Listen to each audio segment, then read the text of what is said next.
new psychological study from the National Institute of Mental Health. Just this morning, along with his longtime circle psychiatrist. of depression is growing wider, broader. 15% of women suffer from this disorder. Affecting over 20 million Americans. Changes that have occurred in the brain. Abnormalities in the neurotransmitters. She's got a problem, they've got a drug. 6 million American kids take prescribed medication. Psychiatric care. But what if the criminal is mentally ill? The punishment, a form of aversion therapy. 10 cures on the show, but I want Line, OCD. Oppositional defiant disorder. Schools criticized for over-prescription.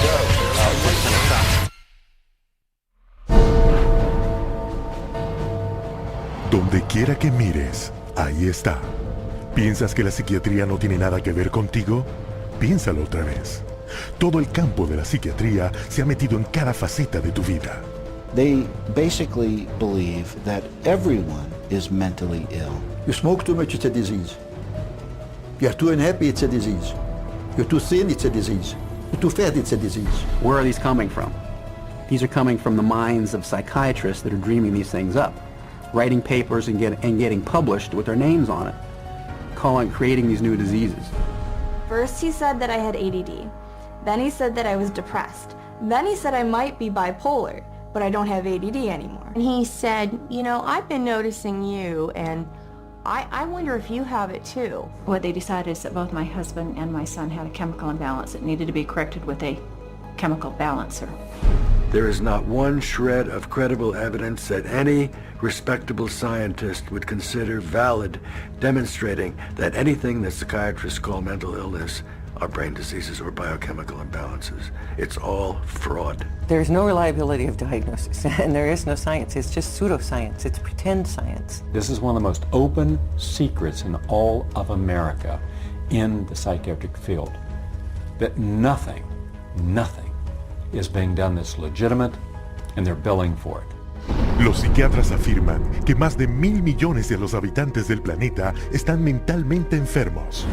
En los últimos 30 años han prescrito medicinas psiquiátricas a 543 millones de personas. Y ahora mismo drogan a 17 millones de estudiantes con estimulantes y antidepresivos.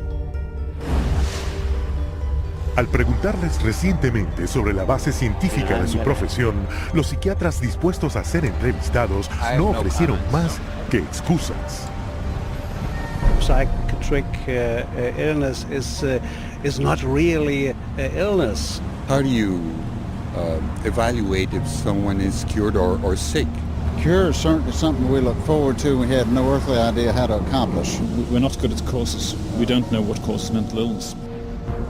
Pero eso no les ha impedido declararse expertos en salud mental y tratar a la gente en contra de su voluntad.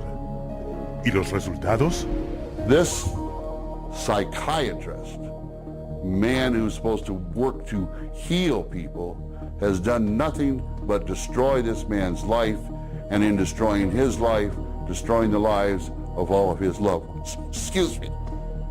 They've damaged and ruined my son, and they've trapped him in a system. The way that they treated him and made him feel like he was worthless. Bryant was being kept dumb and high on Ritalin so that they could make $2,500 per month. He gave me Valium, and I got addicted to it. It wiped out my life. My life has been ruined. My joy has been stolen. She was lying there. She took two gasps of air and died right there in front of me. It is really tragic. It's awful. And it's being done for money. That's why it's being done. Oh, it's got to be in the billions. I don't know the exact number, but it's got to be in the billions. It's just unbelievable. This is so big that it boggles the mind. Toma la tragedia humana que acabas de ver y multiplícala por millones. En las últimas 4 décadas murieron en hospitales psiquiátricos del gobierno casi el doble de americanos que en todas las guerras de Estados Unidos desde 1776. Las compañías de seguros pagan $69 mil millones al año por servicios psiquiátricos, doblando el costo de las primas de seguros médicos. Y mientras se embolsan más de $2 billones al año, los psiquiatras no pueden mostrar ni una sola cura. ¿Difícil de creer? Eso es exactamente con lo que cuentan. Y como te mostraremos, esa es la forma en que desde el principio se han salido con la suya.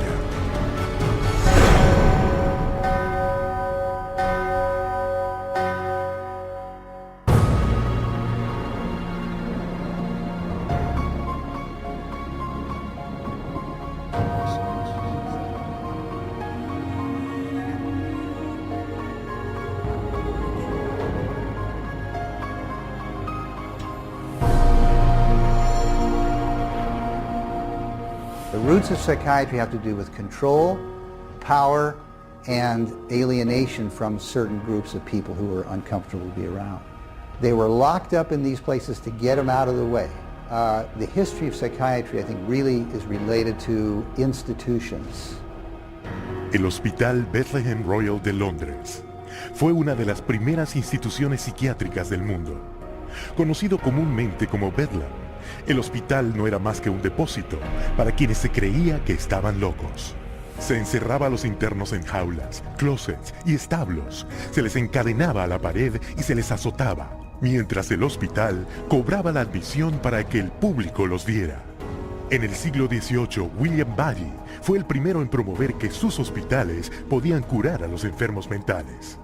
Los manicomios de Bari lo hicieron el hombre más rico de Inglaterra, aunque sus tratamientos eran tan inhumanos como los practicados en Bedlam sin un solo paciente curado. Su éxito financiero desencadenó un auge en el negocio de los manicomios y la oportunidad para que los psiquiatras se aprovecharan de esta nueva industria.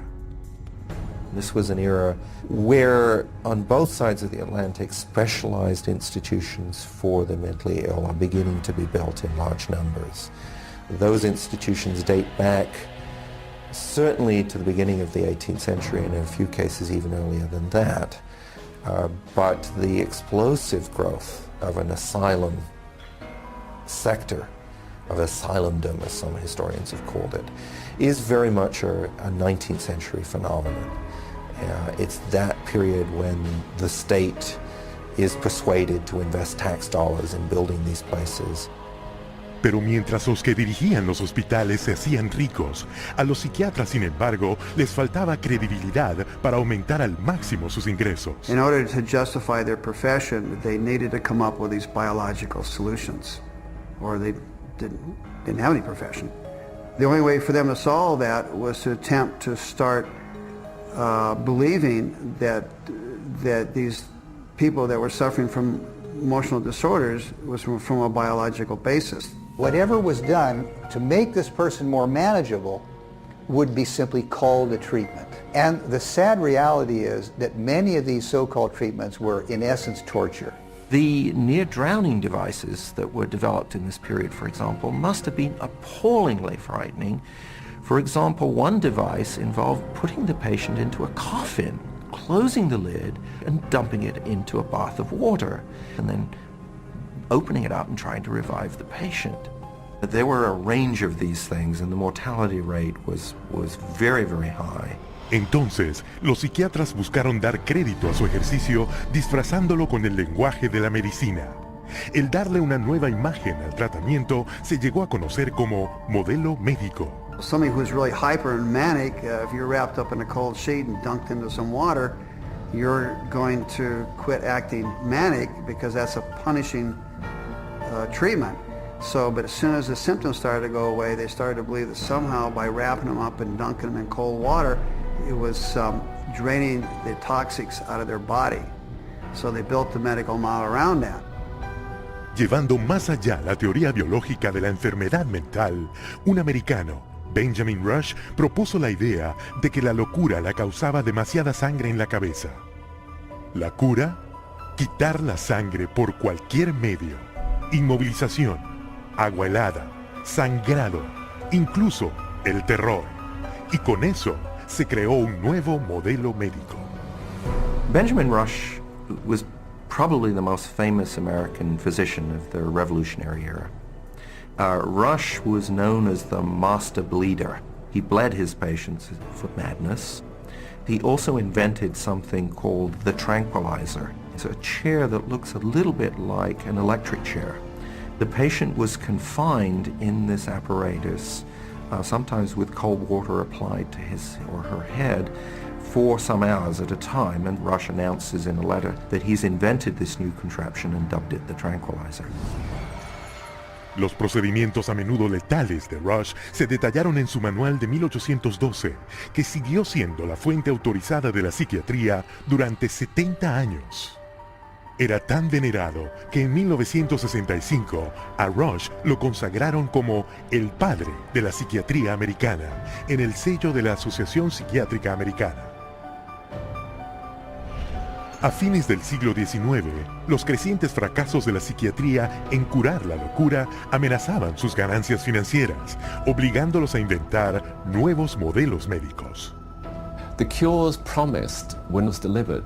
So by the 1860s and 70s, a growing mood of pessimism was covering Europe and North America, that effectively the new institutions were ever growing in size, but not growing in their effectiveness. El siglo XX trajo más modelos médicos. El psiquiatra americano Henry Cotton mutilaba a sus pacientes quitándoles partes del cuerpo y declaró que este era un gran avance para tratar enfermedades mentales. The earliest target was the teeth and then the tonsils and the sinuses. But when patients didn't get better, the enthusiasts for this treatment then started to move down the body and to say, well, obviously patients have swallowed bacteria in their saliva, so stomachs need to go, spleens need to go, colons need to go. Al aumentar la indignación del público por la tortura y mutilación de pacientes, los psiquiatras inventaron nuevos métodos, cada uno aclamado como cura milagrosa. Pero cada uno no resultó ser más eficaz ni menos brutal que el anterior. This is a history of psychiatry, more or less, to damage the patient. I mean, this is a version of the original model, which was to chain them like animals. If you're doing it to somebody because you insist that they have to change, and you're going to do that by turning the screws, you might say, whether it's with medication, restraint, whatever, that's torture. And a huge part of what psychiatry has done really comes down to torture. Al avanzar el siglo XX, la psiquiatría continuó buscando legitimidad al transformarse en disciplina médica. Pero solo lograron crear formas más eficientes para infligir tortura mental y física y la muerte. Un legado que ha continuado hasta la psiquiatría moderna con su modelo médico más redituable hasta hoy, la drogadicción masiva de millones de personas. Pero para lograrlo, los psiquiatras primero tenían que destrozar una de las creencias más preciadas de la humanidad, decretando que la gente no era lo que pensaba que era.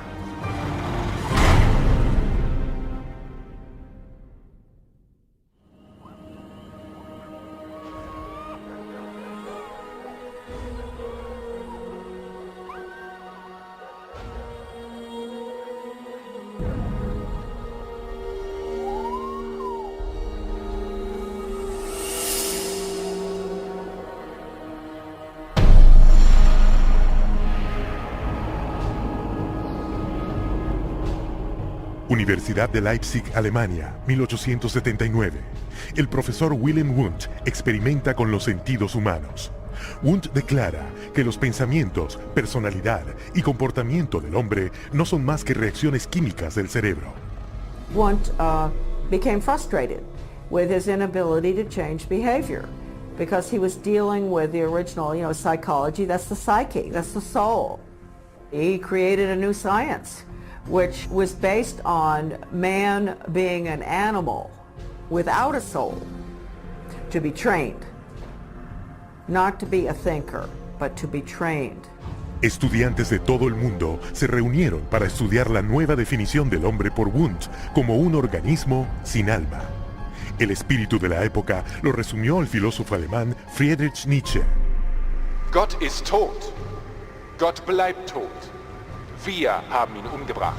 Siguiendo la teoría de Wundt, el ruso Ivan Pavlov experimentó con animales buscando métodos de modificar el comportamiento.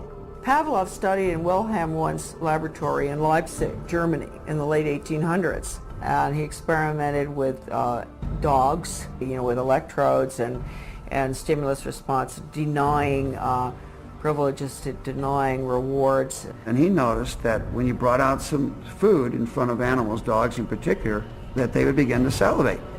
So he'd ring the bell at the same time that he brought the food out, and then eventually, instead of bringing the food out, he just rang the bell, and of course the dogs got all excited. He called that a conditioned reflex. Los primeros sujetos humanos de Pavlov fueron niños. Les perforaba la mejilla para reunir y medir su saliva. Pavlovian conditioning became one of the major foundations of a lot of behavioral science research in the 20th century. La idea de que se podía controlar el comportamiento con condicionamiento repetitivo se conocía como conductismo.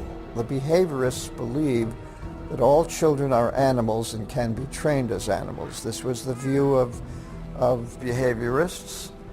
As a matter of fact, John Watson, the most famous of the behaviorists, says that you have to treat human beings or look at human beings the way you would look at the ox you slaughter.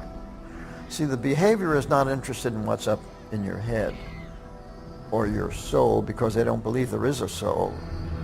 El sucesor de Watson, el psicólogo de Harvard B.F. Skinner, creía que todo comportamiento podía manipularse para adaptarse a cualquier fin que el psicólogo conductista buscase. Skinner developed what's called operant conditioning, where he was able to demonstrate you can change animal behavior by certain schedules of reinforcement, by giving them rewards at certain times, and then you can teach pigeons to play ping pong, for example, and you can teach rats to run mazes, and you can teach human beings to seek certain economic or societal rewards. Skinner could actually shape new behavior patterns, and this actually was the sort of thing he quite soon became very famous for. Quizás su experimento más famoso era la caja de Skinner. He was designing a Skinner box, which is something like a big playpen, but everything in it's controlled. The temperature's controlled, the light's controlled, and so on. And the idea is then you present children with certain stimuli that you want them to learn to react to. Durante casi un año, Skinner aisló a su hija en una caja, similar a las que se construyen para las ratas. The child was stimulated and had to respond in a certain way, like a chicken or a rat in a cage, because they firmly believe that children are animals. If you believe, though, that a child is a human being, you can't train him like a rat. Hoy, el Instituto Nacional de Salud Mental de Estados Unidos paga casi $40 millones al año del dinero de los contribuyentes para la investigación de psicología conductista. Un total de $19,000 millones desde 1948. Con esos fondos, los psiquiatras aplican las mismas técnicas de condicionamiento desarrolladas por Pavlov, Watson y Skinner. Un buen ejemplo, un centro de detención juvenil donde se conecta a los niños a baterías de 270 voltios y se les dan choques en la llamada terapia de aversión. Antoine was having a number of problems because he was up at a center that was shocking him every time he did anything. There was a button on a little, almost like a TV remote, that would be used and pushed. They will get an additional shock for trying to remove the electrode. So they're expected to sit there and let this electricity pass through their skin without trying to remove it. If they yell in anticipation of the shock, they will shock the student an additional time for yell. The cost to send a student to Judge Rottenberg from New York is about $214,000 per student. These students are tortured. They're given this electric shock therapy for no other reason but to inflict pain. Otras técnicas incluyen el administrar electrochoques para tratar el desvío sexual, el lanzar fuertes impulsos magnéticos al cráneo para interrumpir la actividad cerebral y el disparar alto voltaje a través de electrodos implantados quirúrgicamente para reprimir el comportamiento problemático, lo que cuesta hasta $100,000 por paciente. Y mientras esta ciencia sin alma llevó a técnicas de modificación del comportamiento que aún generan miles de millones de dólares en investigación y tratamientos, también cimentó otro movimiento psiquiátrico que causaría la muerte de millones de personas.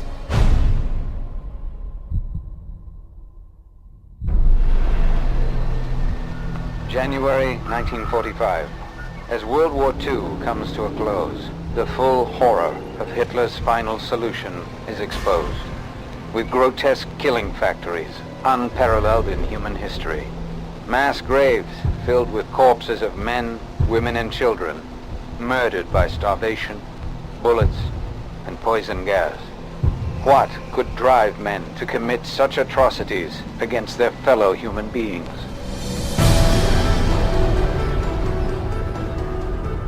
La respuesta es la pseudociencia llamada eugenesia, creada y promovida por psiquiatras décadas antes de que los nazis llegaran al poder. The eugenics movement got started in 1883 with Francis Galton, and he felt that human beings should take evolution in their own hands, and that the most talented individuals, the most healthy individuals, the most attractive individuals should have more offspring. There was great concern that people that they considered had poor genes were reproducing faster than the people they considered had good genes. They felt that a medical solution might be the proper one. This is what led to the sterilization movement. It resulted in sterilization of mentally ill people, sterilization of retarded people, sterilization of people we don't like politically and sociologically. So the problem is not with genetics. The problem is a pretend phony genetics used to justify inhumane social policies. Aunque nunca se ha probado que sea más que una teoría, a principios del siglo XX, la eugenesia se había extendido a casi 30 países, de Inglaterra a Brasil, México, Suecia, Rusia y en particular Estados Unidos, donde la esterilización forzada se practicaba ampliamente. Eugenics movement in Germany was somewhat different than the eugenics movement in the United States in that there were many more physicians and psychiatrists. Alfred Plutz was one of the pioneers in the German eugenics movement and how to control the population of those whom he considered inferior. In 1905, along with his brother-in-law, Ernst Ruden, he established the first organization for racial hygiene. Alle Nationen haben sich mit einer außergewöhnlich großen Menge an minderwertigen, schwachen, kranken und Verkrüppelten abzugeben. Durch kluge Gesetze über Sterilisation würden wir auch in der Lage sein, den vernünftigsten Weg der Zeugung herbeizuführen. Hitler particularmente admiraba al eugenicista americano Madison Grant. Hitler proclamó que el libro de Grant, La desaparición de la gran raza, era su Biblia personal.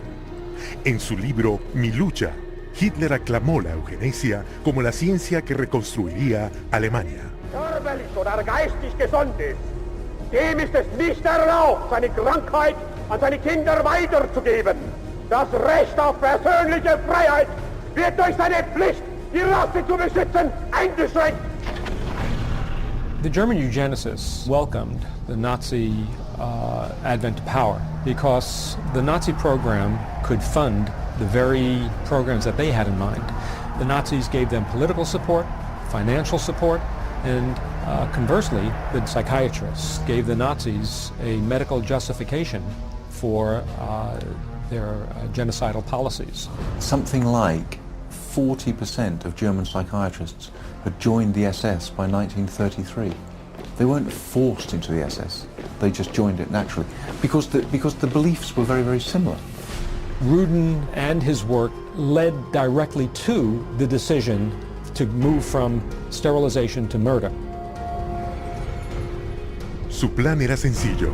Primero, convencer al público que los débiles mentales querían escapar de la carga de su existencia, pero no podían expresarlo, y que matarlos era un acto piadoso.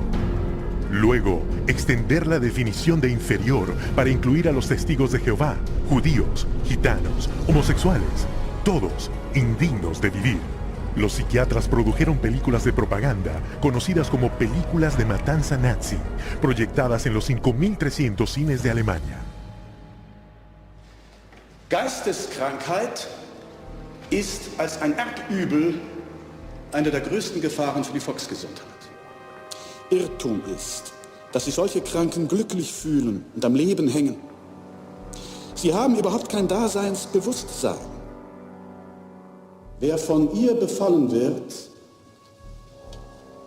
dem ist die schwerste Last des Schicksals auferlegt. Ein Dasein ohne Leben. It first started with passive violence, which is starvation, It then intensified to lethal injections, and finally it developed into systematic gassing and cremation. Su sede se estableció en Berlín, con el infame nombre en código de T4. T4 program was named after Tiergarten 4, which essentially resulted over a period of time in the murder of about 70,000 people who were deemed mentally retarded, emotionally distraught, or physically handicapped by the Germans. They were called life unworthy of living. El asesinato se probó en hospitales psiquiátricos de Alemania y luego llegó a los campos de concentración, con los psiquiatras alemanes más importantes como verdugos. Paul Nischi, el director de T4, declaró: Das Aussortieren in den Konzentrationslagern lief etwa genauso ab wie in den Nervenheilanstalten. Und mit selbigen Erfassungsbögen. 6 million Jews died in concentration camps and as a result of Nazi extermination policies. Rudin congratulated Hitler for making his, that is Rudin's, 30-year dream come true. Después de la rendición nazi, se realizó un Tribunal Internacional de Justicia para enjuiciar a la psiquiatría por sus crímenes de guerra. Pero los psiquiatras americanos, temiendo un golpe permanente al futuro de la psiquiatría, intervinieron, echándole la culpa a unos cuantos psiquiatras alemanes. There were some doctors who were prosecuted, but very few. Ernst Rudin returned to Switzerland at the end of the war. He did not serve any prison time. One of the strangest things of all about the legacy of Nazi science is that some of the nastiest psychiatric eugenicists at the end of the war went back to work either in Germany or sometimes in the United States. Lo que empezó como un plan psiquiátrico para eliminar a la indeseable humanidad, ahora se ha esparcido por el mundo civilizado y fue responsable del asesinato de 11 millones de personas. Los psiquiatras, nunca llevados ante la justicia, como verás, continúan promoviendo la eugenesia en todo el mundo. Y hoy vemos los resultados en el racismo, la miseria humana y el conflicto social sin fin.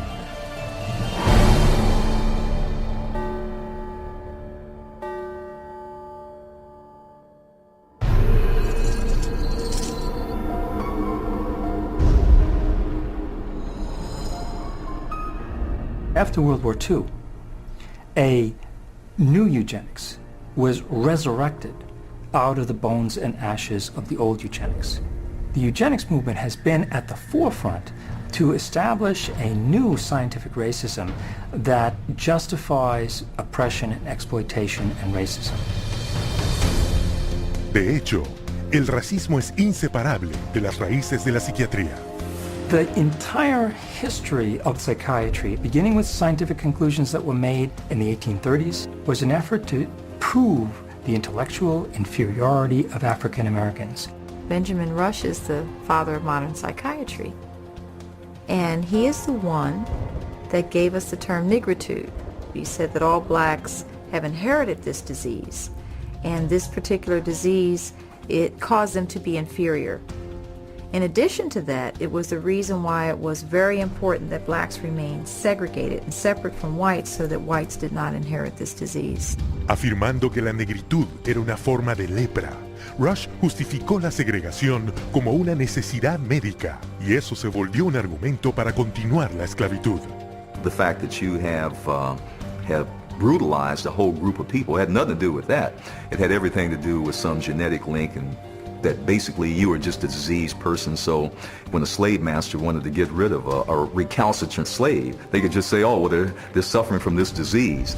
Drapetomania, that is the name of the mental disorder that was contrived by Samuel Cartwright, who said that blacks have a mental disorder if they had a desire to run away from slavery. Running away became such a common problem that psychiatrists attempted to give that a disease. He says, but that's a cure for that. And the question was, well, what's the cure for that? Frequent whippings, frequent whippings. You'd be surprised how that disease clears up when the lash is put in place of their excuses. Después que se abolió la esclavitud, el racismo psiquiátrico no solo persistió, se intensificó. la revista americana de Psiquiatría oficialmente declaró que como los negros eran descendientes de salvajes y caníbales, no estaban listos para una civilización superior, mientras su pseudociencia de la eugenesia aumentó sus actividades racistas. There is a clear and long and intimate connection between the eugenics movement and the Ku Klux Klan.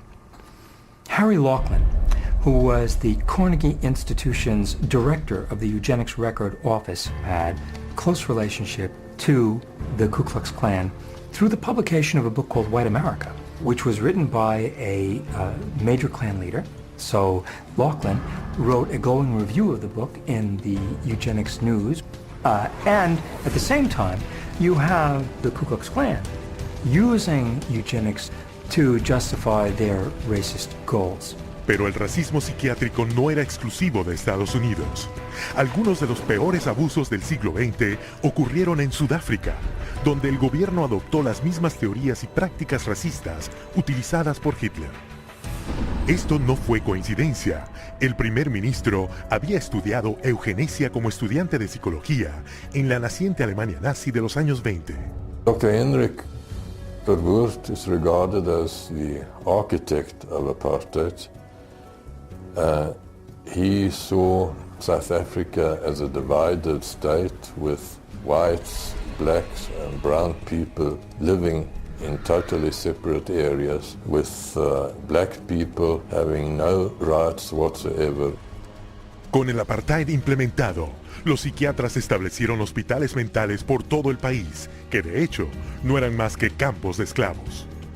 These places operated under a private company by the name of Smith, Mitchell and Company. They were saving money through the cheap accommodation for psychiatric patients while making massive fortune out of money that Parliament had appropriated for medication. So it was a corrupt system. Cuando finalmente se sacó a la luz esta operación, se descubrió que 67,000 presos habían perecido, mientras al mismo tiempo los psiquiatras habían cobrado $117 millones en fondos del gobierno sudafricano. La Organización Mundial de la Salud publicó un informe declarando que la psiquiatría cultivaba el racismo y que el apartheid tenía paralelos en la posesión y trata de esclavos.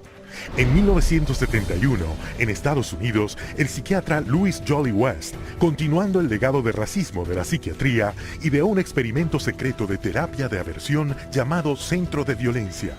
Su plan, financiado por el gobierno, era implantar electrodos en el cerebro de hombres afroamericanos e hispanos para darles choques si mostraban cualquier comportamiento violento.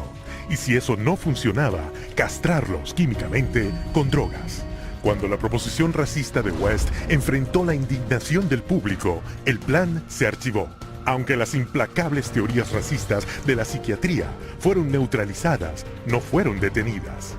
En 1994, el psicólogo Richard Herrnstein, coautor de La curva de Campana, afirmó probar que los negros eran genéticamente discapacitados y por tanto inferiores a los blancos. The bell curve really argues a very old eugenics idea. It argues that people are born with different kinds of intellectual abilities, that these are inborn pretty much at birth. It goes back to the notion that somehow black people are genetically and biologically inferior to white people as a way to justify what was really its programs of social racism and social sexism. And you see that kind of thinking going on in public school testing and IQ testing and educational testing and tracking. And this new tool fit into that old mold. It was a new tool that could prove the intellectual inferiority of African Americans. The psychiatric profession has done great damage, certainly in the past, and far too many in the present too, to subvert democracy and perpetuate racial stereotypes, even more, deep racism in society. We have to battle against this continual misinformation, disinformation, pseudoscience. It can be repackaged in whatever form or format it is. But if it is based solely upon the color of one's skin and then is the merit of that human being, I just reject it. Y hoy, la llama del odio continúa ardiendo, alimentada por mentiras pseudocientíficas. Este es el legado de la psiquiatría, como justificación para el racismo y pretexto para la represión política.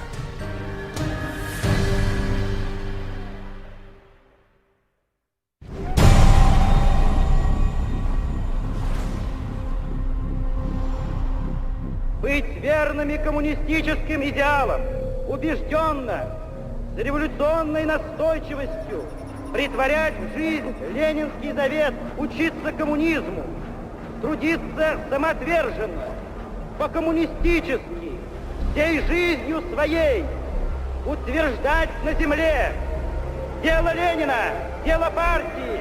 Клянемся!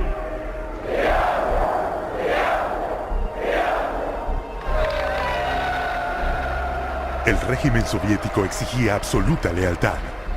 A quienes no acataban la disciplina del partido se les consideraba disidentes y les llamaban enemigos del Estado.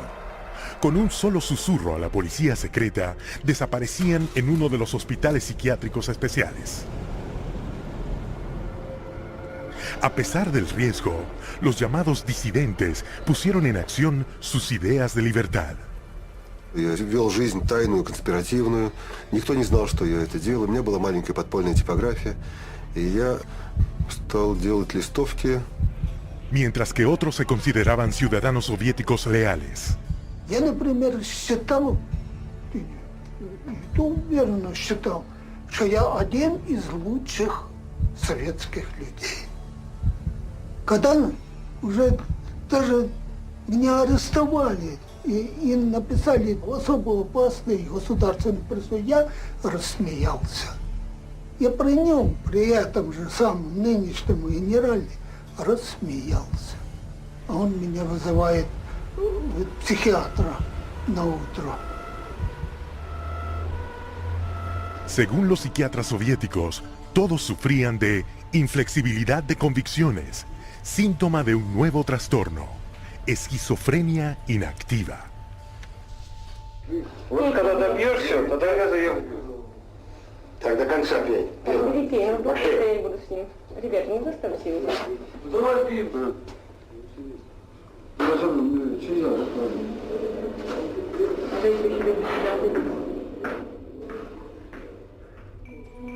Igual que sus homólogos en otros países, los psiquiatras soviéticos prescribían poderosas drogas para curar a sus pacientes. Они никогда их с удовольствием не принимали. И находят пути их не принимать. Мы обязаны просмотреть прием лекарств, например, чтобы лекарства дошли до больного. Вот они где-то уже, как говорится, в горле проглатывают, все, ротовая полость чистая. И потом вот такие делают какие-то движения, отрыгивают. Врач на обходе говорит, как себя чувствуете, Петр Петрович? Я говорю, послушайте, вот, а там, когда 5 кубиков галоперидола, то надо, например, слюна до полу, там перекошенность вся, значит, одни мышцы растягиваются, другие сокращаются, совершенно ужасные позы, лицо все ужасное, на душе страшно просто. Я человека, вот самое главное, описать это состояние невозможно. Санитары совершенно безнаказанно могли избивать. По любому поводу. Или вообще без повода. Вот, например, санитар открывает дверь, и тут, если тут ты оказался, например, в проеме двери. И вот этого достаточно было, чтобы, скажем, получить удар. Если больной, скажем, оказывал сопротивление при избиении, то его могли привязать, и привязывали, и избивали, и продолжали избивать уже привязанного. Проходит, допустим, год-два, там выписывают убийц, выписывают насильников. Михаил, ты бы лучше убил бы кого-нибудь, мне бы легче было тебя отсюда вытолкнуть. Это было, вот, растало такое чувство безысходности. De 1967 a 1987, el gobierno soviético arrestó a más de 2 millones de personas, a las que por razones políticas se les diagnosticó mentalmente enfermas y se les obligó a recibir tratamiento psiquiátrico. Aún hoy, la psiquiatría sigue siendo la herramienta de coacción que eligen gobiernos de todo el mundo. What we've learned is that in Gitmo or Guantanamo Bay, that we had teams of healthcare professionals called the biscuit teams, behavioral scientists, psychologists, working with the military to advise them on how far you could push a prisoner. There are abuses that have been documented around the world. We have healthcare professionals who have committed potentially acts of treason within their medical ethics.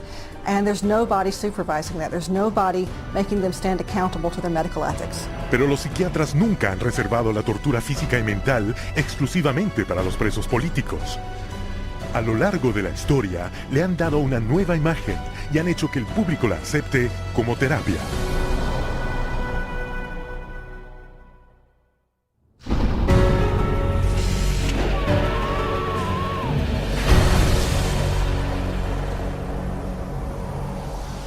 A partir de los años 20, los psiquiatras adoptaron una nueva serie de procedimientos que según ellos funcionaban al ocasionarle daño intencional al cerebro. Manfred Sockel had this notion that he could kill just the bad brain cells, that somehow we have good brain cells, we have bad brain cells. So if you give people enough insulin, you kill those bad brain cells, and if the person survived this epilepsy, they would be better off for it. A pesar de que las convulsiones le causaron grave daño a la médula espinal al 40% de los pacientes, Sockel señaló el estado infantil obtenido y declaró que su tratamiento era un éxito. Se construyeron salas de insulina en los hospitales y la terapia del coma se volvió un gran negocio. Para no ser superado, Ladislaus von Meduna de Hungría creía que él podía erradicar la enfermedad mental provocando convulsiones para dañar el cerebro con una droga llamada metrazol. He noticed his epileptics had no mental health problems, and his mental health patients, his psychiatric patients, seemed to have no epilepsy, and so he thought doing one would obviate the other. The theory was that epilepsy and schizophrenia couldn't coexist in the same brain, and that if epilepsy was induced, that a seizure was caused, it would, quote, drive out the schizophrenia. There's no scientific basis for this whatsoever. El metrazol era rápido y lucrativo. En una mañana, un solo psiquiatra podía químicamente poner a 50 pacientes en un estado dócil y manejable. Para 1939, el metrazol era tan popular entre los psiquiatras y su personal que se usaba en el 70% de los hospitales de Estados Unidos y en casi todos los demás países del mundo. El éxito financiero de la insulina y del metrazol motivó el desarrollo de un método aún más lucrativo para provocar convulsiones que dañaran al cerebro. How is electric shock therapy done? We use these electrodes. We place them on the patient's head like this, and then by means of this machine, we pass a controlled electric current through the brain, just for a fraction of a second. The patient doesn't feel it. La historia detrás de esta cura milagrosa comenzó en un matadero romano. In Italy, in 1938, two Italian psychiatrists decided to observe that before slaughtering pigs, in order to make the pigs more docile, they would apply electrodes to their temples that were hooked up to wall current, and that this stunned the pigs, but it didn't kill them, and they could then slaughter them. Well, this gave them the encouragement to try inducing convulsions with electricity.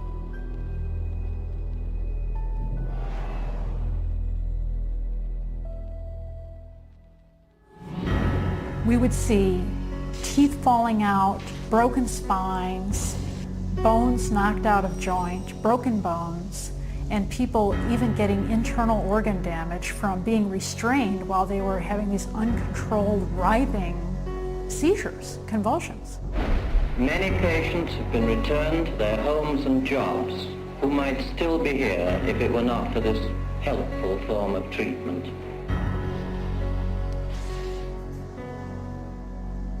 Después de vender exitosamente el daño cerebral como una cura, los psiquiatras buscaron maneras más precisas para atacar al cerebro.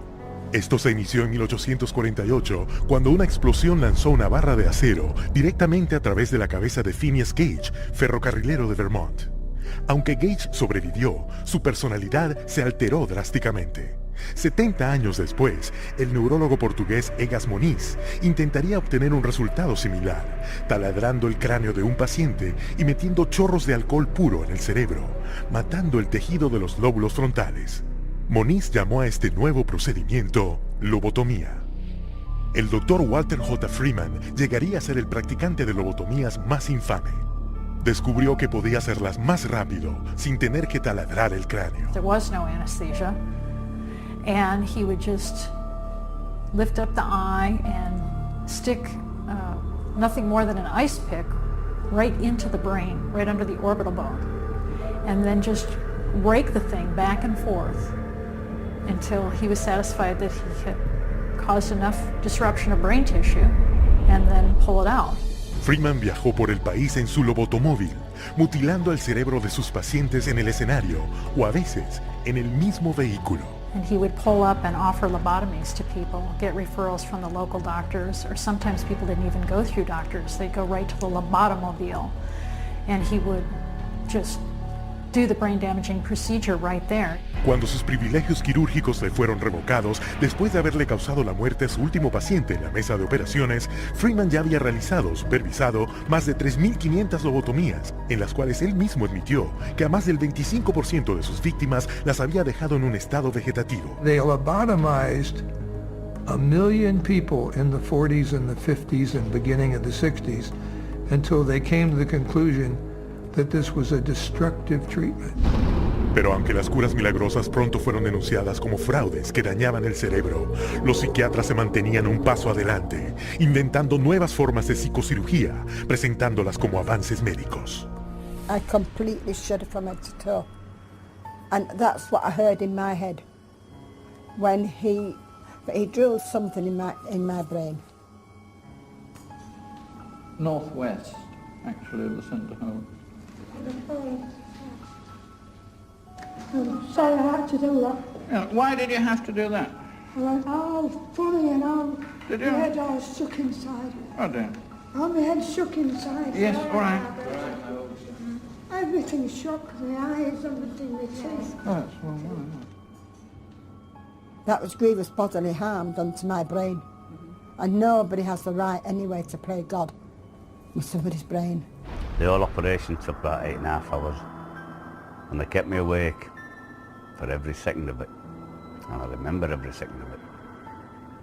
And I still remember it to this day because I have this operation every day of my life. Whether I like it or not, I have it. Los psiquiatras aún alaban los beneficios de la lobotomía, un tratamiento que les da un ingreso de $31 millones anuales. Debido a la mala reputación de la lobotomía, los psiquiatras se apresuraron a poner de nuevo en primer plano al electroshock. Lo rebautizaron terapia electroconvulsiva. Hoy le dan anestésicos al paciente para apagar sus gritos y agentes paralizantes para evitar verles retorcerse en su agonía. The main misconception that people have about ECT is that it's new and improved. The new and improved refers strictly to these cosmetic improvements because, in fact, they make it easier on the witnesses. The person isn't shaking all over the table. They're paralyzed now. It isn't new. It isn't improved. It is worse. Every 10 years or so, there tends to be, first of all, a denial that it causes any harm. Secondly, an acknowledgement that it might have caused harm, but here's a whole new approach, and now this one is blameless, without any research to back it up. The ECT machine can produce anywhere from 50 to 400 volts. It's the kind of energy that we use for industrial machinery that might be in a steel mill or a printing press, some large piece of machinery. It's an extraordinary amount of energy, and it causes a great deal of damage. Y aunque se publican muchas historias de prisioneros que fueron físicamente maltratados con electroshock, la cantidad de electricidad aplicada por los psiquiatras para la terapia electroconvulsiva es 33 veces mayor. Ese daño se dirige más frecuentemente contra los más vulnerables. 2/3 partes de quienes han recibido electroshock son mujeres, a quienes se les diagnosticó el síndrome premenstrual, el trastorno menopáusico o la depresión posparto. La mitad de los pacientes tratados con electroshock son ancianos. Una vez que se les acepta en asistencia social médica, estos ancianos reciben un 360% más de terapia electroconvulsiva que los de 64 años. ¿Y a dónde llega todo esto? A 40.000 muertos y a otros más que son incontables, con tal daño cerebral que no tienen esperanza de recuperar una vida normal. Por $12 de electricidad, solo los psiquiatras de Estados Unidos generan un ingreso de $5.000 millones. Pero la siguiente cura milagrosa que los psiquiatras agregaron a su arsenal les dio más dinero que nunca, ya que es más rápida, más barata y puede convertir a cada hombre, mujer y niño en un paciente de por vida.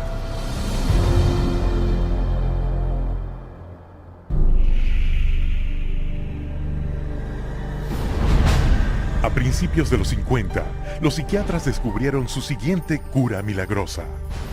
Una sustancia química originalmente creada para matar parásitos en los cerdos. Su descubrimiento entorpecía la función cerebral de un modo similar al de meter un punzón en la cuenca del ojo. Era un viejo tratamiento con un nuevo disfraz.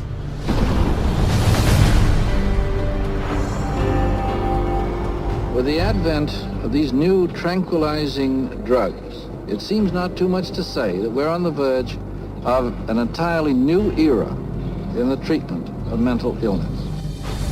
Nombrándola lobotomía química, el psiquiatra canadiense Heinz Lehmann describió el Thorazine como una píldora fácil de tomar, con el mismo efecto que la psicocirugía, pero sin ensuciar nada.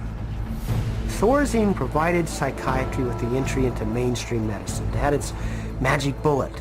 If I'm a psychiatrist and I have to spend an hour talking to someone in psychotherapy, there's only so much I can charge for that hour. But if I can come in, give you a pill, and send you back out in 15 minutes or 10 minutes, that's a much more efficient use of my time monetarily. Lo que los psiquiatras no le contaron al público era que el Thorazine causaba una condición neurológica atroz, conocida como disquinesia tardía. And that's a neurological syndrome where you have muscle twitches, abnormal jerks, which are uncontrolled, and they either last for a long time or sometimes they're permanent. So that's very clear, very well recognized, long-term or permanent brain damage from these medications.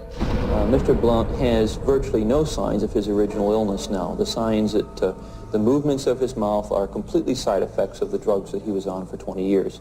Mr. Blount is quite rational. He understands what's going on. And if you're patient, he can carry on a very rational conversation with you. Even when you remove the drug, it may still remain. It means you have caused a permanent disabling of the brain. In the late 50s, you get the first signs of it, people starting to worry about it. But it's not until the late 70s that psychiatrists start warning their patients about it. 20 years. El fabricante del Thorazine, SmithKline French, tenía buenas razones para ocultar la mala noticia. Tan solo el primer año, su inversión tuvo un rendimiento del 3000%. Con el público y la prensa sin conocer los severos e incapacitantes efectos secundarios, médicos y psiquiatras prominentes se reunieron en Puerto Rico para sentar las bases para difundir las drogas psiquiátricas en el futuro. El psiquiatra Nathan Klein escribió lo siguiente en el informe final de la conferencia. The present breadth of drug use may be almost trivial when we compare it to the possible number of chemical substances that will be available for the control of selective aspects of man's life in the year 2000. El Dr. Klein encabezó un movimiento que inundó con nuevas drogas psiquiátricas maravillosas el mercado mundial, apoyado por una masiva máquina publicitaria que gastó cientos de millones de dólares. La psiquiatría era ahora una industria de narcotraficantes. Para 1970, la Asociación Psiquiátrica Americana dependía tanto del dinero de las compañías farmacéuticas que el 30% de su presupuesto anual venía de anuncios de estas en sus revistas oficiales. So we had money flowing to trade organizations, we had money flowing to the doctors, and to their journals. Well, we all know that is going to influence how they think. The majority of National Institute of Mental Health and National Institute of Health scientists are getting more money from drug companies on the side than their tax-based salary. Con tanto dinero por ganar, todo lo que los psiquiatras necesitaban era una teoría científica para justificarlo. ¿La solución? Un informe oficial que declaraba que todos los problemas mentales derivados del llamado desequilibrio químico del cerebro requerían drogas para corregirlo. This chemical imbalance is one of the greatest fallacies ever foisted upon patients and the public. There is no chemical test to show an imbalance related to any psychiatric disease, whether it's depression, anxiety, what have you. The chemical imbalance is for the benefit of the psychiatrist. It has to be there so that psychiatrists can treat it. Pero las fraudulentas teorías del desequilibrio químico no podían ocultar las crecientes pruebas de efectos secundarios comunes y aterradores, como la acaticia. Akathisia is like an extreme inner nervous agitation. People describe it as wanting to crawl out of their own skins. And this happens with great frequency, and it is absolutely, totally well understood to be associated with suicide and violence and homicide. Tras años de informes de esos efectos secundarios e incontables casos de violencia, automutilación y muerte, en 1991, especialistas en salud, legisladores y el público finalmente obligaron a la FDA a ordenar una investigación. I know with absolute certainty that if Charles had any idea of the side effects of Prozac, he would never have taken it. I had two sons, David Lee, age 8, Billy 16. Wife 20 years old, gone. I'll tell you why. After being on Prozac for 21 days, my wife shot and killed both of these two boys right here. She turned the gun to herself and shot herself twice. I took the 9mm automatic, sat down on the bed and put the gun to my head. And I blew a 4-inch hole out the back of my arm instead of my head. Thank God I was a lousy shot. Had someone looked further into Prozac, steps could have been taken to avoid it. Lo que se suponía que fuera una sesión imparcial era un panel de psiquiatras que en su gran mayoría tenía lazos financieros con las compañías farmacéuticas. They basically couldn't find an expert, a doctor, a psychiatrist, at a leading medical school who basically in some way or another didn't have a consulting agreement, hadn't taken money from the pharmaceutical companies. I do not find from the evidence today that there is credible evidence to support a conclusion that antidepressant drugs cause the emergence and or the intensification of suicidality and or other violent behaviors. 500 deaths, 33 murder cases, and over 20,000 adverse side effects. Would you like to tell me why this drug is still on the market? Is there an alliance, an unholy alliance between psychiatric community, the pharmaceutical industry, and the FDA? And the answer is yes. Esta alianza deshonesta se hizo muy evidente en 1997, cuando las compañías farmacéuticas persuadieron a la FDA a que se les permitiera anunciar directamente al público. Con los psiquiatras proporcionando aprobación médica, en solo 3 años, la venta de drogas psiquiátricas se disparó casi 2 veces y media. Cuando el número de víctimas de la violencia y el suicidio subió hasta las nubes, la indignación del público obligó a la FDA a publicar etiquetas con advertencias sobre los antidepresivos. Pero para entonces ya habían pasado 13 años, se habían hecho miles de millones de dólares y los psiquiatras comercializaban sus nuevas drogas milagrosas. Más del 8% de la población mundial ha tomado drogas psiquiátricas basadas en ciencia falsa y respaldadas por gente comprada que regulan las drogas. Sus dañinos medicamentos logran utilidades brutas de casi 27.000 millones de dólares al año. Y mientras los psiquiatras encontraban una forma de diagnosticar y drogar a cada habitante del planeta, en otro frente continuaban su asalto contra nuestras libertades más personales.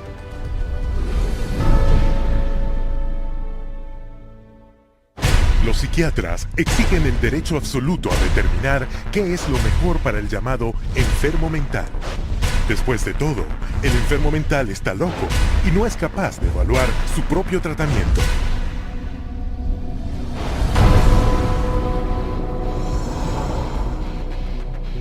Para hacer cumplir su autoridad sobre los demás y mantener sus hospitales llenos a niveles redituables, los psiquiatras usan un método llamado internación involuntaria. When you go to a real doctor, say a family doctor or a cardiologist, a patient always has the right to refuse treatment. So there is no such thing as involuntary treatment when it comes to clinical medicine as practiced by real doctors. Psychiatrists, of course, believe that people can be treated against their will. En 1956, el psiquiatra Winford Overholzer presentó un plan al Congreso en el que tenía la intención de llevar la internación involuntaria a un nuevo nivel. El plan era comprar 400.000 hectáreas de páramos en Alaska, construir un inmenso hospital mental y cambiar las leyes de internación para que se pudiera enviar a cualquiera con una simple indicación de un psiquiatra. El proyecto de ley pasó rápidamente por la Cámara de Representantes, pero cuando el público se enteró del plan, se enfureció, refiriéndose a él como Siberia, Estados Unidos. El Senado canceló el proyecto de ley. Pero aunque el fin del proyecto de ley Siberia detuvo sus planes a gran escala, la internación involuntaria seguía siendo el método más eficaz y lucrativo para llenar los hospitales psiquiátricos. Again, the person has committed no crime and has no trial and is sent directly to a mental hospital, which is really a prison. How many people go to an insane asylum and say, please lock me up? Doctors don't lock up anybody. Psychiatrists lock you up. Incluso los niños pueden ser separados de sus padres, dejándoles poco recurso legal. They just invaded our home. They came in with officers. Our kids were scared. You know, they come in with pieces of paper and say, you're giving us your kids. And it's like, you know, how can they just come in and do that? She said, you could be arrested for medical neglect. And I said, but how is that when, you know, this is my child? And I see that he doesn't need that much medication. Why would you threaten me with something like that? At 10 p.m., 2 policemen and 2 social workers came to my house and took all 4 of my kids away. Una vez internado en un hospital psiquiátrico, al paciente se le droga y se le controla. The more a person objects, the more this objection is construed as symptom of a mental illness. At which point the person would be locked up in restraints. There would be the ankle, the knee, the waist, the head, the wrist, and the shoulder restraints. And if when that process was happening, if there was almost any resistance at all, the person then would be medicated to a point where they would almost be knocked out. We had one case where they actually took a patient in a seclusion room and beat him up. Then they lied about it to the services that investigated. So it's a pretty wide range of abuse issues that we've encountered. El personal psiquiátrico provoca a sus pacientes a la violencia para poder cobrar a las compañías de seguro hasta $1,600 diarios por cada paciente inmovilizado. A patient would resist diagnosis, resist treatment, and also want to leave treatment while they were at the hospital.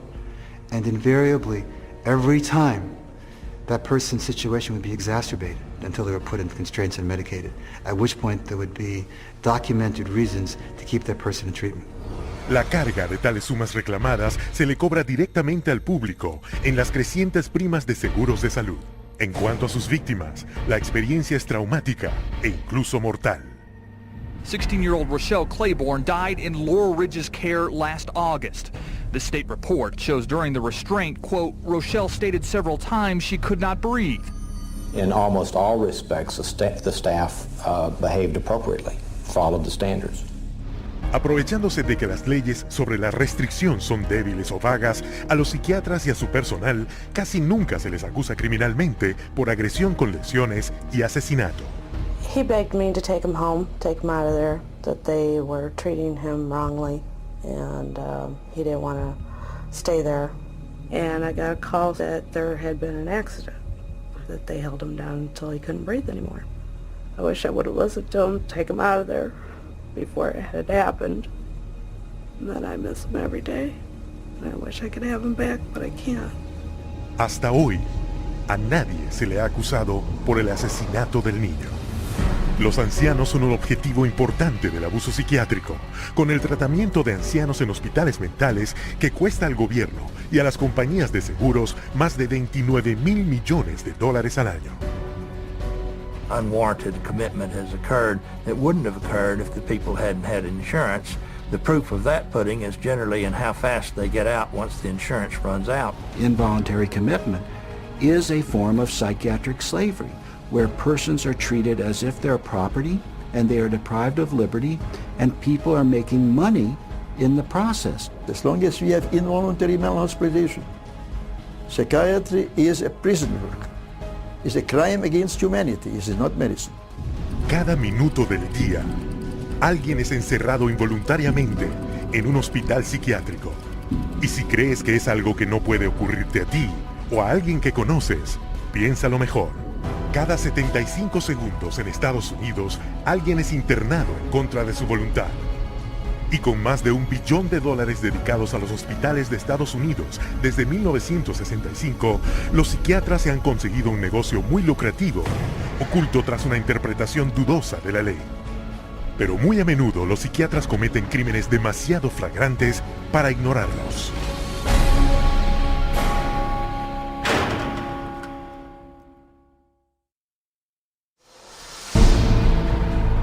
The FBI has raided the headquarters of one of the nation's largest operators of psychiatric hospitals. Hundreds complained of overbilling, misdiagnosed conditions, and insurance fraud. Investigators say they found more than 5,000 similar cases in all 50 states. Psychiatrists clearly are getting rich. Psychiatrists traded drugs for sex, filed false insurance claims, and exploited patients sexually. We have uncovered some of the most elaborate, aggressive, creative, deceptive, immoral, and illegal schemes being used to fill empty hospital beds with insured and paying patients.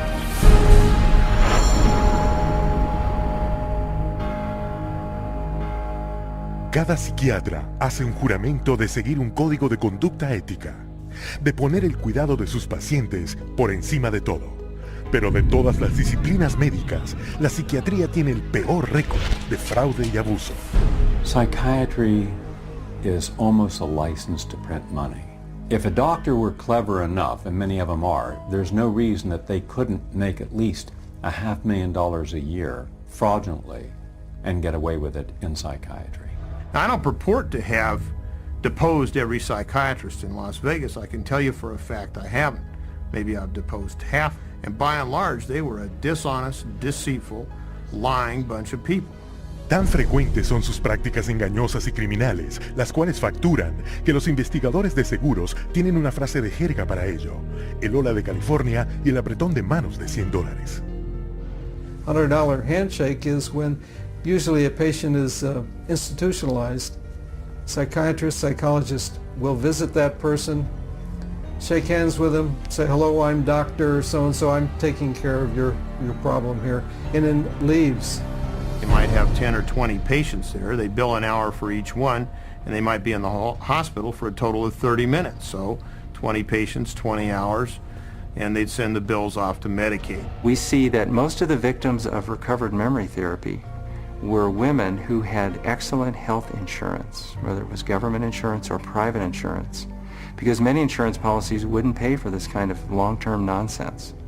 So those people were targeted because of the nature of the insurance that they had. Cada año, la industria psiquiátrica de Estados Unidos defrauda al gobierno y a las aseguradoras privadas por $40 mil millones usando cualquier medio posible para engañar al público. There were some advertisements, very seductive advertisements for people wanting to lose weight and were having problems losing weight. And they would be given, all expenses paid to go to a particular spa. But when they got to this spa and went in and signed in, it wasn't a spa, it was a psychiatric center. And then they couldn't get out.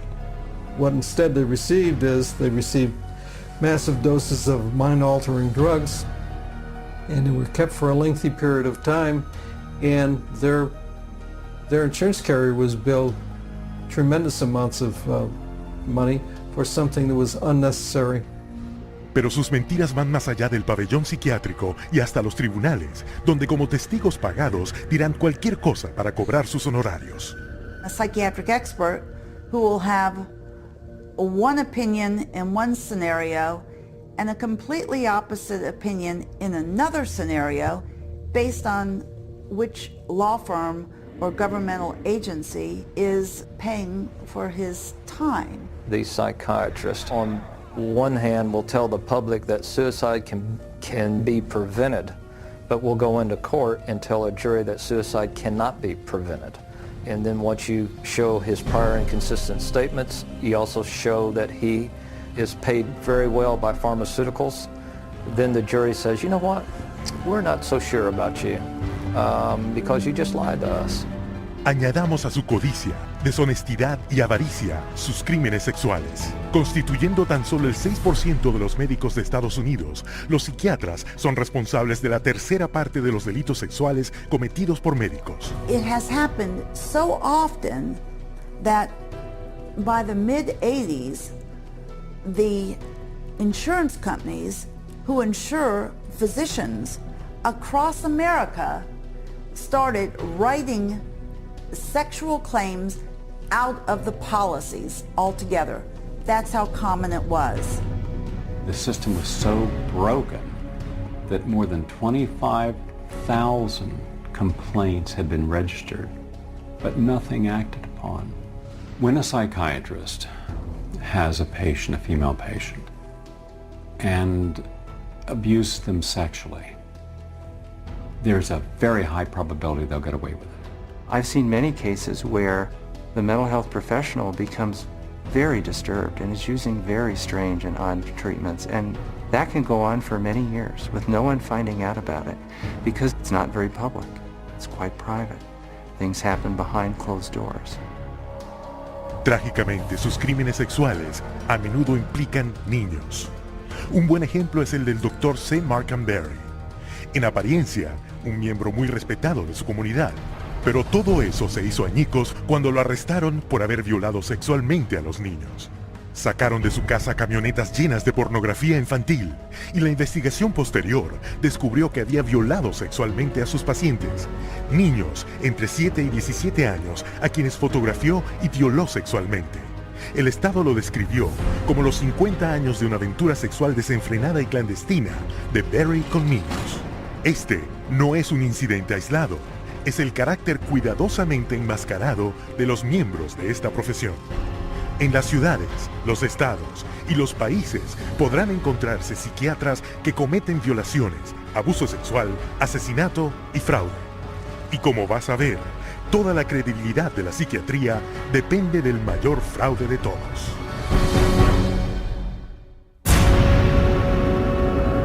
I was diagnosed with a chemical imbalance, manic depression. They diagnosed me with having ADD. He told me I had conduct disorder, ADHD, mild depression, Major depression. manic depressive, Borderline personality disorder. Compulsive disorder. anxiety, depression, and schizophrenia, ADHD. Sleep disorder.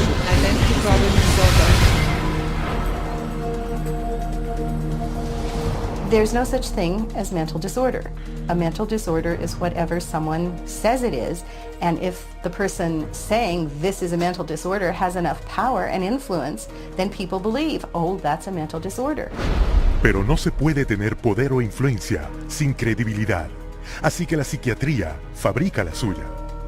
It's based on a grab bag of checklists for disorders that are published in a book called the DSM, which is the Diagnostic and Statistical Manual. There are no statistics in this book, by the way.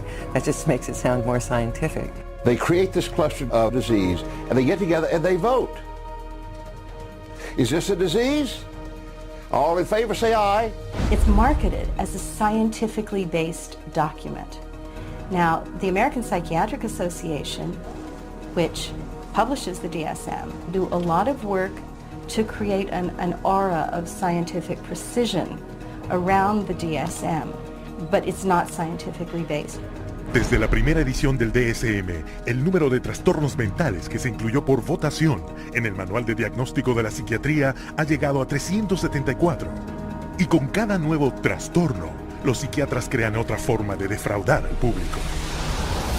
If you have 27 ways to bill in the DSM, that's 27 ways to bill. If you have 300, that's 300 ways to bill. So you can pretty much find anyone walking on the street that could fit into a DSM somehow. When you build insurance companies, you can't say the word. You've got to say a number. And they have numbers for the most ridiculous things. You know, like arguing with your mother or peeing in the bed. Adolescent rebellion disorder is an official psychiatric diagnosis. Arithmetic learning disorder is an official psychiatric diagnosis. General anxiety disorder is a recent diagnosis. For each one, there is a 5-digit code with a decimal point. Now, the implication of that is if I have illness 403.16, that's different in some important and scientifically proven way from someone who has 403.17. And nothing could be further from the truth. Aunque parezca increíble, mientras presentan el DSM al mundo como un hecho científico, los psiquiatras admiten libremente su absoluta falta de base científica. We have no diagnostic reliable markers for almost any illness there is in the DSM. What we're testing for in psychiatry, it's hard to say because there's nothing specifically. But as far as a test that's clinically useful, basically we're not there yet. We don't have any laboratory tests that we can use to determine whether somebody does or doesn't have a mental illness. There are no good biological tests for detecting mental illness. There is no test, there's no biopsy you can do. There is no chemical test right now. There are no specific tests to confirm the diagnosis or show the improvement, like any blood tests or any x-rays or anything like that. Oh, in my practice I don't do any tests. I just speak with people and listen to them, and then I make a decision in what kind of illness. Estos diagnósticos varían tanto como los psiquiatras que los dictaminan. En estas secuencias, tomadas con una cámara oculta, una persona visitó a varios psiquiatras quejándose de los mismos síntomas. I'm extremely unorganized, and I didn't used to be. It's caused problems in the family. It's caused problems getting, I'm self-employed. You've got ADD, ADHD, you're depressed, and your depression is bipolar depressed. You have a brain chemistry disorder, and it's probably genetic. You have a lot of the symptoms of depression. So it seems like it is a mixed picture. What that means is like we got some depressive symptoms and some, high symptoms. If you're bipolar, I'll need to give you a mood stabilizer. We don't know, I kind of doubt it. Considered low-grade bipolar. You are more of the ADD than ADHD. And as far as medications for depression, because I would recommend that you start a medication, which are Prozac, Zoloft, Paxil, Celexa. Usually Propylene XR is pretty good. I'll give you some Lexapro in the morning and some Trazodone at night. Lamictal is a better medication for that. It works on your depression also. But the treatment for any bipolar cycling is the same. Lithium, Remeron is another one. Trazodone, Segretol, Lipigood, Wellbutrin, Lexapro, Lamictal, Equatroid, Depakote, Lithium, Ambien. You may need an antidepressant also with your Lamictal. We don't know if I give you a medication if it is going to work or not. To a certain degree, it's trial and error. You never know if it's the right drug. How many people have I cured? Well, there are no real cures right now in psychiatry. I have cured none of my patients. We're always challenged by our lack of knowledge. In fact, we don't know what the causes of mental illness are. Most mental illnesses, we do not know the cause. Of course, it would be nice to know exact reasons of disorders, but maybe in the future. I'm the Director of Research at the American Psychiatric Association. We don't know the etiology of really any of the mental disorders at the present time.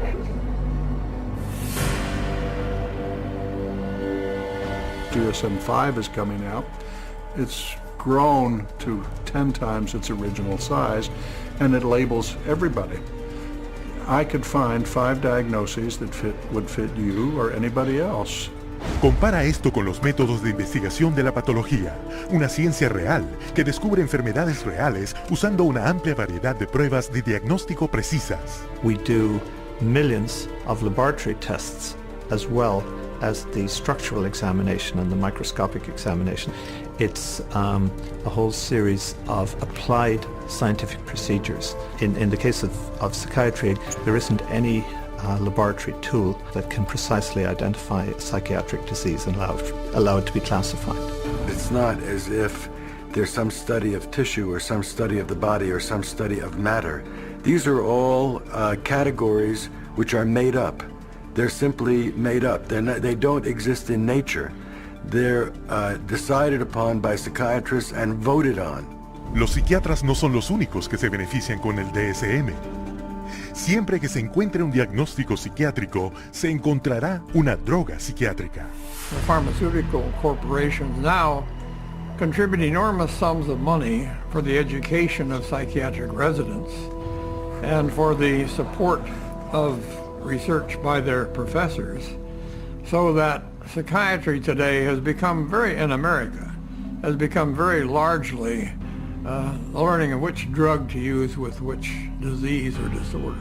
We need to make sure that we understand the very close interactions among the American Psychiatric Association with its DSM, the pharmaceutical companies, who love the fact that every time there's a new edition of the DSM, there are dozens more categories in there, and so more conditions for the drug companies to say, oh, we've got a pill for that.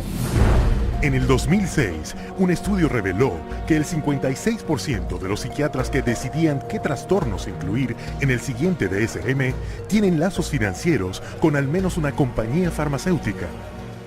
Hoy vemos las consecuencias, un aluvión de drogas, cada una dirigida a un trastorno inventado que está apoyado por un diagnóstico arbitrario en el DSM.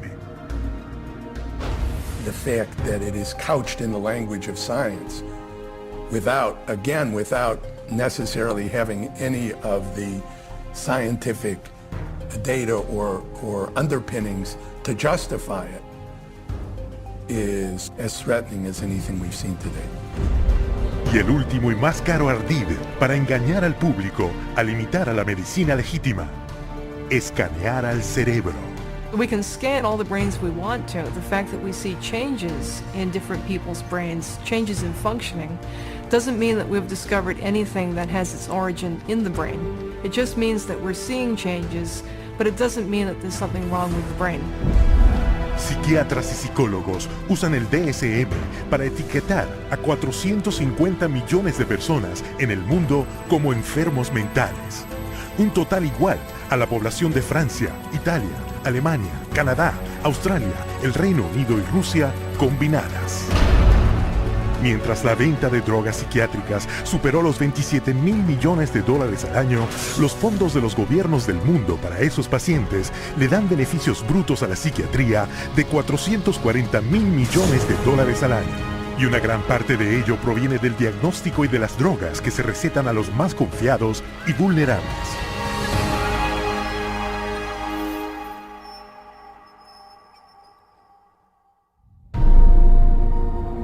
We have swallowed all manner of poisonous certainties fed us by our parents and school teachers.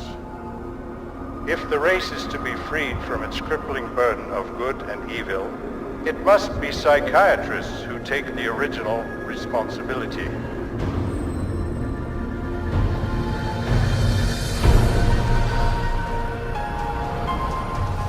La declaración de Brock Chisholm ejemplifica la arremetida psiquiátrica directa contra nuestro sistema escolar. They actually said the purpose was social control, not to pass on knowledge, not to give him something so that he can go into the world of work. En 1950, psiquiatras y psicólogos de todo el mundo se reunieron en la Casa Blanca para proponer una reorientación total del sistema público escolar.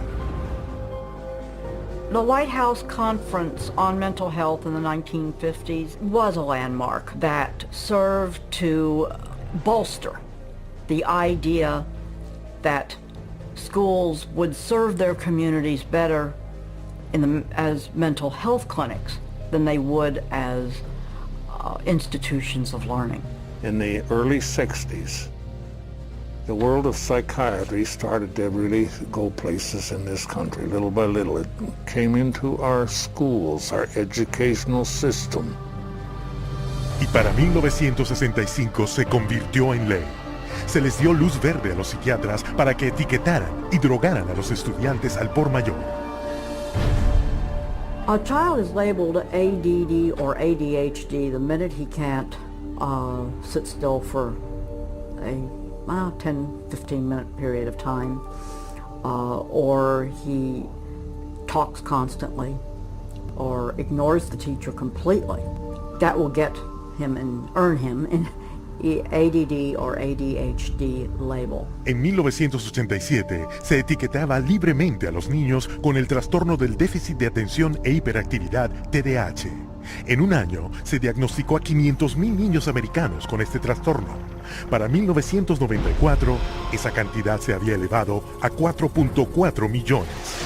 Como respuesta a la alarma pública generalizada por la aparente epidemia de enfermedad mental, los Institutos Nacionales de Salud, financiados por el gobierno de Estados Unidos, reunieron un panel de prominentes médicos y psiquiatras para explicar a los padres y educadores exactamente qué era el TDAH.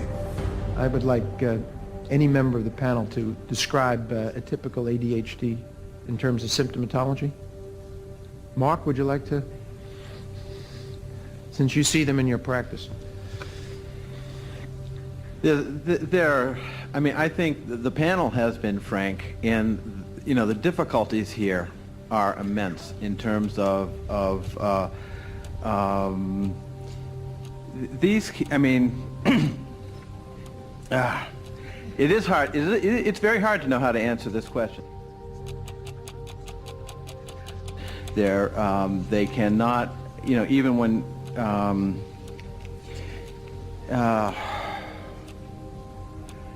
they are as if driven by a motive. There are some good clinical descriptions.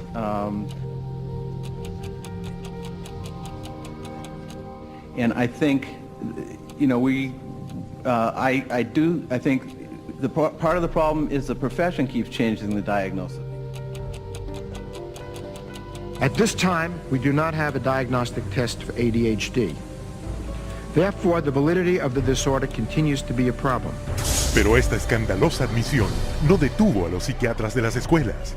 2 años después, el número de estudiantes americanos diagnosticados con el TDAH se elevó a 6 millones. Hoy, a 20 millones de niños en el mundo se les ha etiquetado con algún tipo de trastorno de aprendizaje, un diagnóstico a menudo hecho en cuestión de minutos. We would sit behind a two-way mirror along with the parents. We would then look at the child. We would do small manipulative activities with them to see where their deficit was. It was wrong what we were doing. We were looking at a 5-minute glimpse of this child's life and saying, okay, here you go. Here's a little pill, take it, you'll be fine. Esas pildoritas como Ritalin, Adderall y Concerta las clasifica la Administración para el Control de Estupefacientes de Estados Unidos como sustancias muy adictivas, igual que la cocaína, la heroína y la metanfetamina.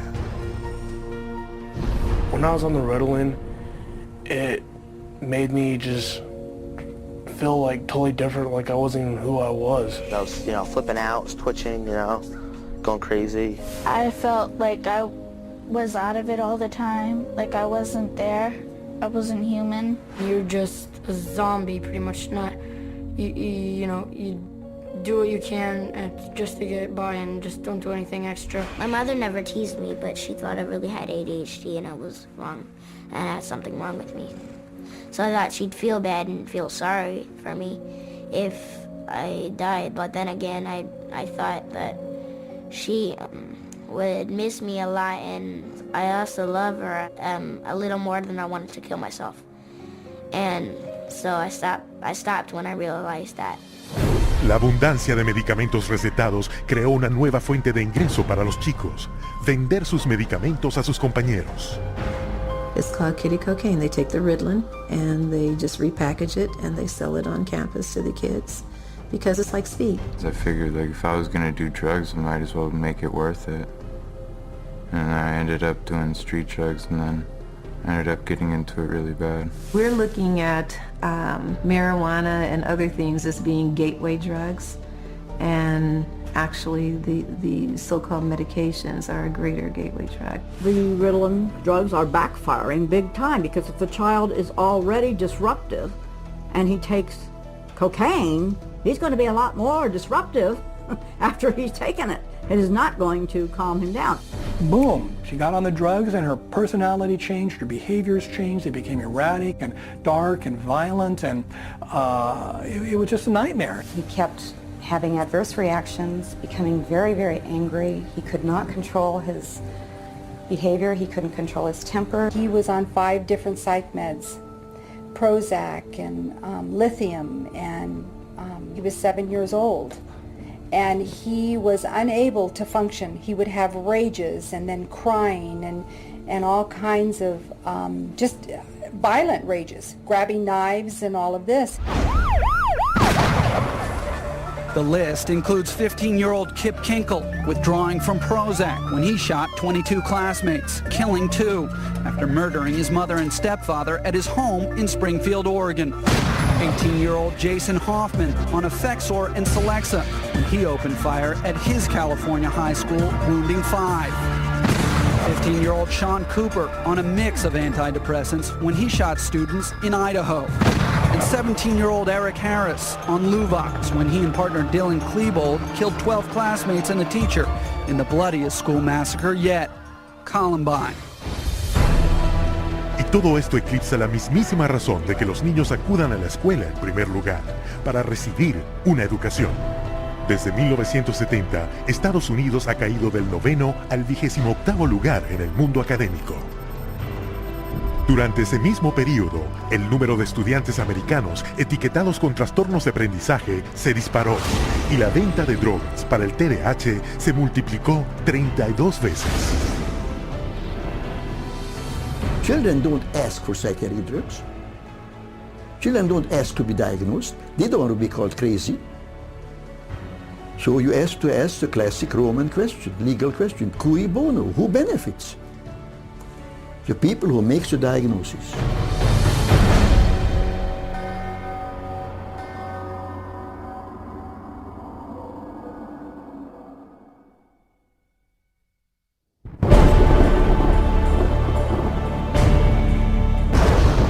Psychiatry should actually go into government, that politicians should listen to psychiatrists. Psychiatrists should be in every parliament and should direct and monitor political activities.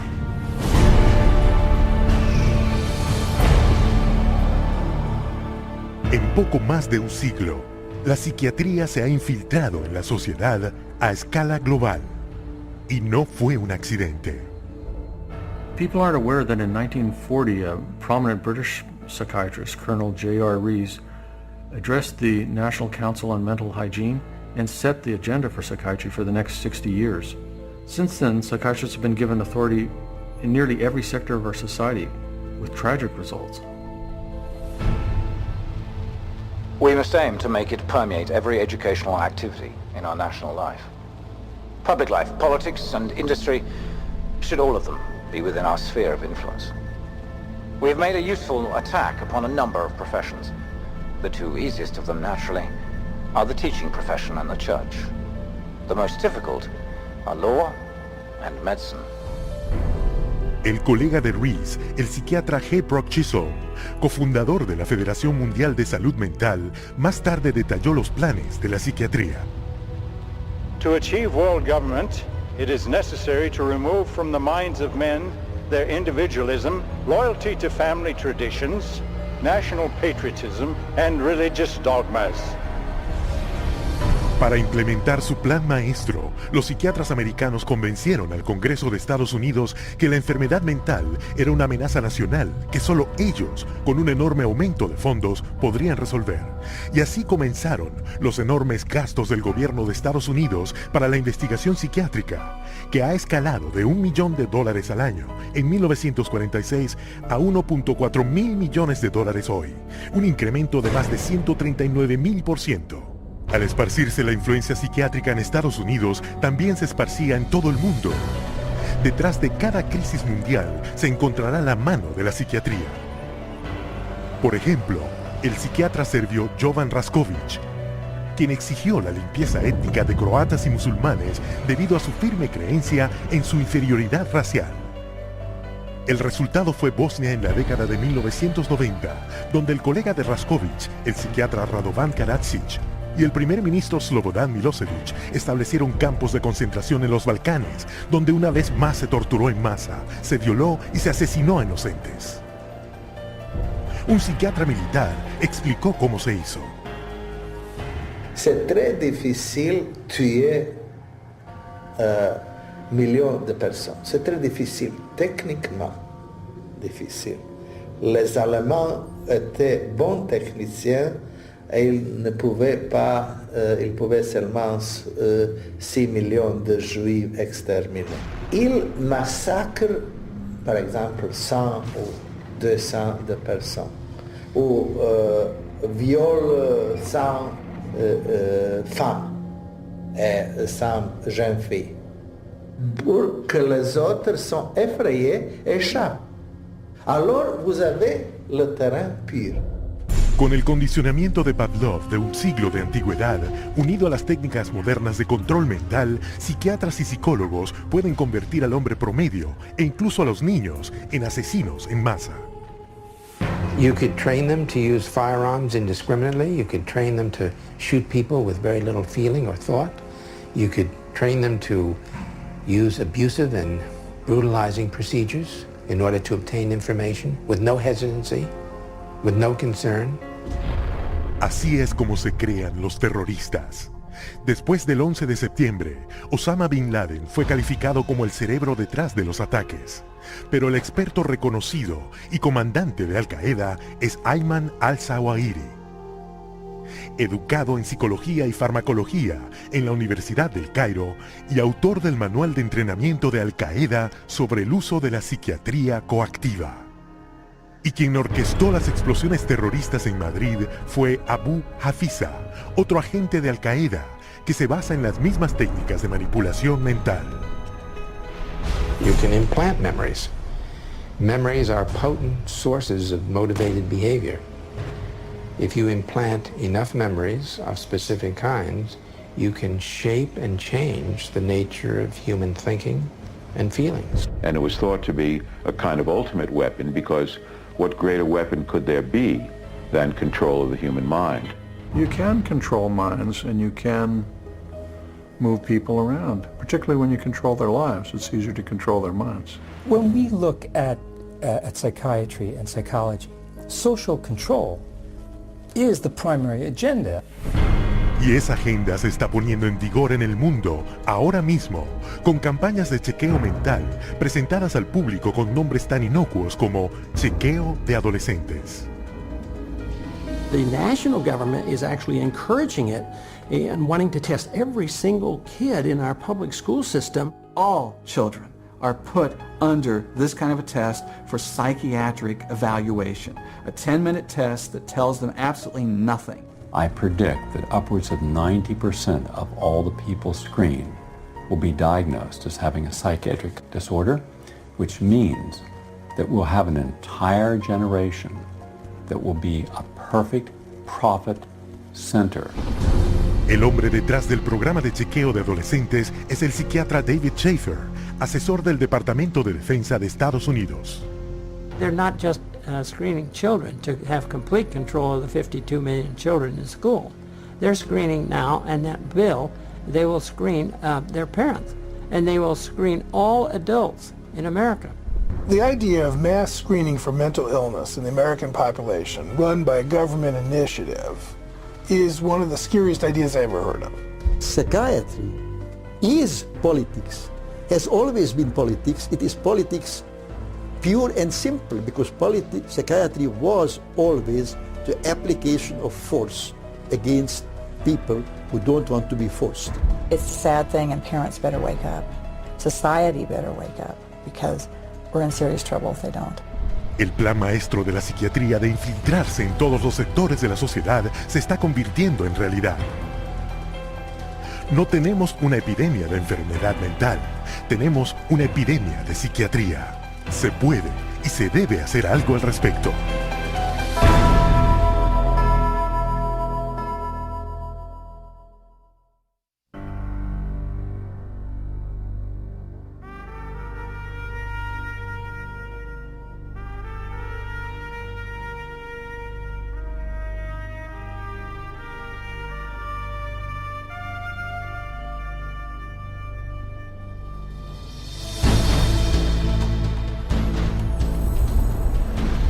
Fundada en 1969 por la Iglesia de Scientology, la Comisión de Ciudadanos por los Derechos Humanos investiga y expone violaciones psiquiátricas de los derechos humanos. Desde su sede internacional en Los Ángeles, California, CCHR documenta las prácticas de intrusión y destructivas de la psiquiatría y publica sus hallazgos en 15 idiomas. Se han distribuido más de 8 millones de ejemplares a los profesionales del cuidado de la salud, funcionarios del gobierno, educadores y líderes empresariales por todo el mundo. En la sede también se presenta la exposición de renombre internacional titulada La Psiquiatría, una industria de la muerte.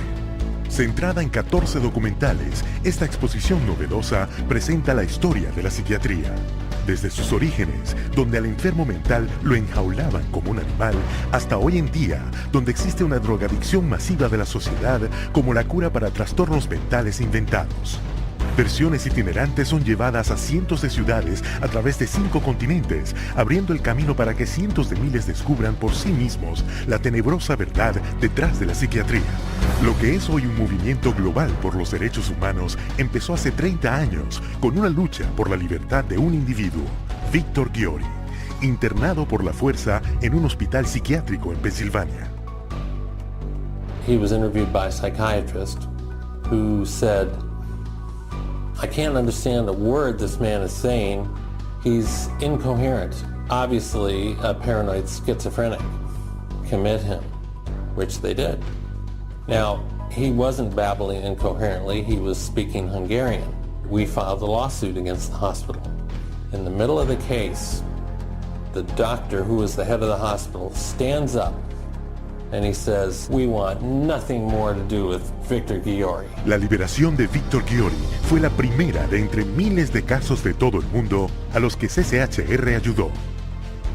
CCHR challenged involuntary commitment laws throughout the United States and internationally, and what we found was that people were being incarcerated without any legal rights. They had no right to an attorney. They could be drugged, shocked, lobotomized without their consent. Ejemplo, Australia 1977. CCHR expuso una práctica psiquiátrica llamada tratamiento de sueño profundo. Patients were being knocked unconscious with a cocktail of barbiturates and other psychiatric drugs, and they were being subjected to electroshock treatment daily, sometimes twice daily, without their knowledge. Deep sleep treatment had led to 48 deaths. CCHR lo investigó, lo expuso y luchó durante más de una década hasta que el tratamiento del sueño profundo fue prohibido. En Sudáfrica, CCHR expuso campos psiquiátricos en los cuales encerraban a los pacientes mentales tratándolos con crueldad para luego enviarlos a trabajar como esclavos. En Italia, CCHR trabajó con legisladores y medios de difusión llevando a cabo redadas en hospitales psiquiátricos cuyas condiciones eran brutales, y CCHR hizo que se cerrara. En Japón, CCHR expuso los crímenes financieros de los psiquiatras y los hospitales que estaban defraudando al gobierno y a los contribuyentes. Se juzgó a los culpables y los hospitales se cerraron. Y en Estados Unidos, CCHR destapó un fraude de $1.000 millones dentro de la cadena más grande de instalaciones privadas para salud mental. 600 agentes federales hicieron redadas a lo largo de 20 estados. Docenas de juicios siguieron, se impusieron multas por millones y toda la cadena corrupta de hospitales se fue a la bancarrota y cerraron permanentemente. Y tras cada advertencia que vemos hoy sobre las drogas psiquiátricas se encuentra CCHR. CCHR has documented the side effects of these drugs, has taken evidence to the FDA, has gone to Congress, has obtained congressional hearings. It took 13 years before the FDA finally admitted that those drugs can cause suicide and issued black box warnings. We got 9 state laws passed. Following that, it was the introduction of the Child Medication Safety Act in 2004. Tan solo en los últimos 3 años, organismos internacionales reguladores de las drogas han emitido más de 50 advertencias que exponen los peligros de las drogas psiquiátricas. History has told us every workable method that could be used to help people who are seriously disturbed, who do need some sort of treatment, has been suppressed and smashed by the vested interests of psychiatry and the pharmaceutical industry. The public's largely been getting their information from the industry that benefits on putting them on psychiatric drugs. It's an advertising campaign. It's not science, it's marketing. CCHR is causing things to change by being champions for a growing number of well-intentioned people who are risking their professional careers to speak up against the abuses of psychiatry. Having that support from a group like this has made a tremendous difference in what I feel personally that I've been able to accomplish. So I think of CCHR as fellow soldiers. I'm unaware of any other organization that does the kind of work that CCHR does, particularly on the scope and the level that they do. CCHR has been very effective at moving the ball down the field. one at a time, one state at a time, one legislator at a time. CCHR has had the resources to be able to teach and have legislators become more aware of what the problem with the psychotropic drugs are. CCHR has researched the issue. When you need the facts, you go to CCHR. Hoy en día, CCHR tiene más de 300 filiales en docenas de países por todo el mundo. Donde sea y cuando sea que los psiquiatras infringen los derechos humanos, CCHR lleva su mensaje a las calles. Desde Estados Unidos hasta Japón y desde Canadá al Reino Unido, miembros prominentes de CCHR encabezan marchas para asegurar la protección y la libertad del abuso psiquiátrico para todos. It's essential that CCHR does their job and gets the support to do their job, because the extent to which they do, the whole vehicle that's out of control about psychiatry gets to be contained and gets to be eliminated. It scares me to think if this doesn't happen. I've seen up close what it's like, and it scares the daylights out of me. You have 100,000 people electroshocked every year. You have 17 million children worldwide taking mind-altering drugs. You have people being involuntarily committed every 75 seconds, and it's all under the guise of mental health. The only way that you are going to get humane treatment into the mental health system is to take psychiatry and the vested interests out of the picture. And only then will you see people truly obtaining mental health. You have two choices. Either you pretend you knew nothing about it, or you do something about it. With knowledge comes responsibility. That's why we're here. That's why people are joining forces with CCHR. Miles de personas de todas las clases sociales y religiones ya se han unido. CCHR investiga y expone las violaciones psiquiátricas de los derechos humanos y continuará haciéndolo hasta que las prácticas abusivas y coactivas de la psiquiatría cesen y se le devuelva a todos sus derechos humanos y su dignidad. Se necesita tu ayuda. Únete a nosotros en la lucha.